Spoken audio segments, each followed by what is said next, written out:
কে সে? আজ বলতেই হবে আপনাকে। এত সুন্দর করে আপনি কথা বলেন কি করে আপা? ছোট ছোট করে গুছিয়ে চিন্তা করে ভেবে যত্ন করে, মানে কতগুলো শব্দ যোগ করলাম, কিন্তু তারপর আমি এত সুন্দর করে কখনো বলতে পারবো না। আপনি এত সুন্দর করে কি করে কথা বলেন? আচ্ছা, এখন আমার এর কি কোনো উত্তর থাকতে পারে? ও জন্মগতভাবে সুন্দর কথা শিখেছে। আমি বললাম না যে ওর মা বাবা। সত্যি সত্যি আপা। আমি কিন্তু একা একা কথা বলতাম ছোটবেলা। আমার মেয়েটা এরকম হয়েছে। আমি গাছের সাথে, ফুলের সাথে, পাতার সাথে, মানে আমার টবেও যদি কোনো গাছ হয় ওই গাছের পাতার সাথে কথা বলতাম।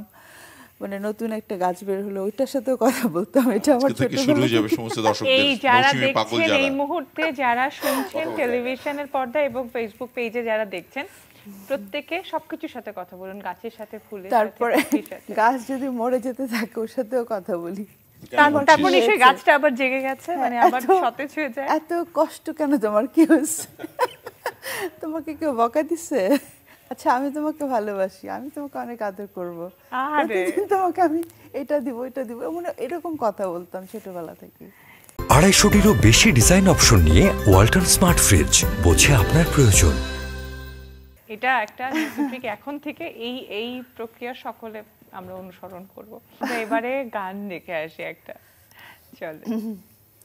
কখনো মেঘ, কখনো বৃষ্টি, এত এত দুটো জায়গাটা প্রশ্ন করতে চাই, সাথে কি সহযোগিতা করবার জন্য অনেকের জায়গাটা, যে বয়সের জায়গাটা।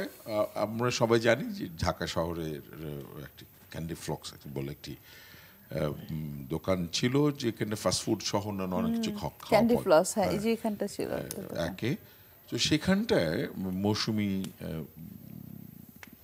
যখন একটু ফ্রি ট্রি হতো তখন ওই সময় ওখান থেকে একটু যেত, জুস কফি খেতে যেত, এবং স্ন্যাক্স। এবং সেই জায়গাটায় একটু আরেকটি ছেলেকে দেখতাম, হোয়াইট শার্ট পরা, প্যান্ট পরা, একটু লম্বা চুল, সে কেছে এবং কি করতেন তার সঙ্গে একটু বলেন। কে সে? আজ বলতেই হবে আপনাকে। আরে না, আমাদের শুটিং এর গ্যাপে এমন ভাবে বলছে, আমি ভয় পেয়ে গেছি। সাদা শার্ট পরে কে ছিল, কাকে দেখছে? এত বছর পুরনো কথা কোত্থেকে না, সাচ্চি কে সে? পাজি। সে না, শুটিং এর গ্যাপ থাকে না আমাদের, একটু ব্রেক থাকে আধা ঘন্টা 1 ঘন্টা, সেটাই তো আমরা একটু জানতে চাইছিলাম যে কে সে, কে সেই লম্বা চুলওয়ালা ছেলেটি।